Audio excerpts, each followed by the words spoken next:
আজকে বাইরের ওয়েদারটা দেখে মনে হয় সামার চলে আসছে।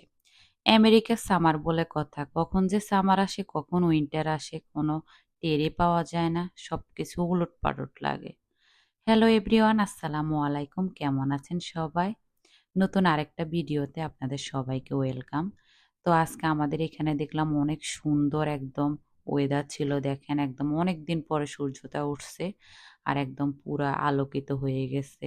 মানে দেখে খুব সুন্দর লাগতেছে, মনে হয় সামার চলে আসছে এরকম আর কি একটা ভাব। কিন্তু বাইরে এত ঠান্ডা, আমি মনে হয় ২-৩ মিনিট দাঁড়াইছি, তারপর আমি ভিতরে চলে আসছি। মানে ঠান্ডার জন্য ১ সেকেন্ডও দাঁড়ানো যাচ্ছে না, হাত পা কাটা যাচ্ছে। তারপর চলে আসলাম। তো আজকে আমাদের এখানে ৭ নাম্বার রোজা ছিল। তো ওই দিনের ভিডিও এটা। তো আমি বাসায় চলে এসে তারপর রান্নাবান্না শুরু করে দিছি। এখানে আমি বেগুন দিয়ে ইলিশ মাছ ভুনা করছি সেহরির জন্য। আসলে সেহরিতে এসব খাবার অনেক খেতে ভালো লাগে। মানে শরীর স্বাস্থ্য ২ টাই ভালো থাকে।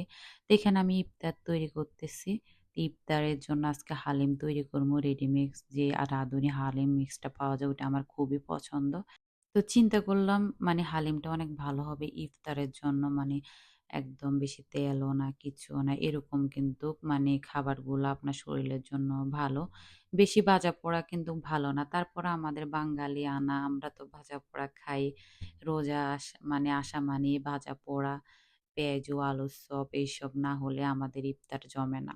বাঙালি বলে কথা। আপনি পৃথিবীর যে প্রান্তেই থাকেন না কেন, আপনি কিন্তু বাংলাদেশি খাবারগুলা মিস করবেন, আপনি যদি খাঁটি বাঙালি হয়ে থাকেন। তো এখানে আমি ছোলা ভুনা করতেছি। এই ছোলা ভুনাটা আসলে অনেক মজা হয়েছে।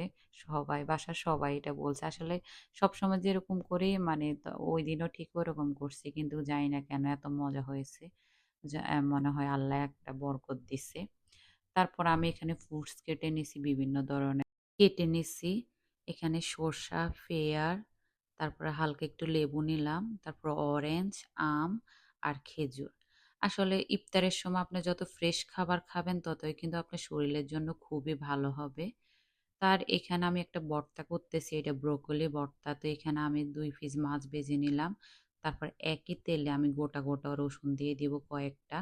তারপর পেঁয়াজ দিয়ে দিলাম, পরিমাণ মতো কাঁচামরিচ দিয়ে দিলাম। আপনি যতটুকু জাল খেতে চান, মানে আপনার স্বাদ অনুযায়ী দিবেন। আমাদের বাসায় সবাই জাল একদম কম খায়, এই কারণে সবকিছুতে আমার কম দেওয়া লাগে।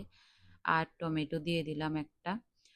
এটা এখানে আমি ব্রোকলিটা আগে সিদ্ধ করে আমি রাখছি আর একটা আলুও দিছি সাথে। তো সিদ্ধ করে পানি ঝরিয়ে ভালো করে ম্যাশ করে তারপর আমি একসাথে ওটাতে দিয়ে দিলাম। আসলে খুবই মজা হয়। তারপর পরিমাণ মতো পানি মানে লবণ দিয়ে দিলাম। তারপর সরিষার তেল দিয়ে দিলাম। এই হলো সামান্য ইনগ্রিডিয়েন্টস। আর সবশেষে আপনি মানে ধনেপাতা দিয়ে দিবেন। আর মানে এত মজা হয়, এই যে দেখেন আমি ওই যে মাছগুলো দিয়ে দিলাম, কাটা ছেড়ে আমি মাছগুলো দিয়ে দিলাম। এটা অনেক মজা হয়। আপনি ভাত বলেন, পোলাও বলেন, সবটার সাথে এটা কিন্তু অনেক যায় আর অনেক মজা লাগে। মানে আনকমন একটা ভর্তা। আপনারা যদি কখনো মানে কিছু না মন চায় তাহলে আপনারা এটা ট্রাই করতে পারবেন। ডেফিনিটলি এটা অনেক মজা হবে। অনেকে চিংড়ি মাছ দিয়ে করে। চিংড়ি মাছ দিয়ে করলে বেশি মজা হয়। তো আমি এই যে ভর্তা রেডি করতেছি। জানি না আমার ব্লগটা কেমন লাগতেছে আপনাদের কাছে। যদি ভালো লাগে অবশ্যই একটা লাইক, কমেন্ট করবেন, একটু সাবস্ক্রাইব করবেন। আর যদি ফেসবুক থেকে দেখে থাকেন অবশ্যই একটা ফলো করে রাখবেন। তো আজ এই পর্যন্ত। আপনারা সবাই ভালো থাকেন। আসসালামু আলাইকুম।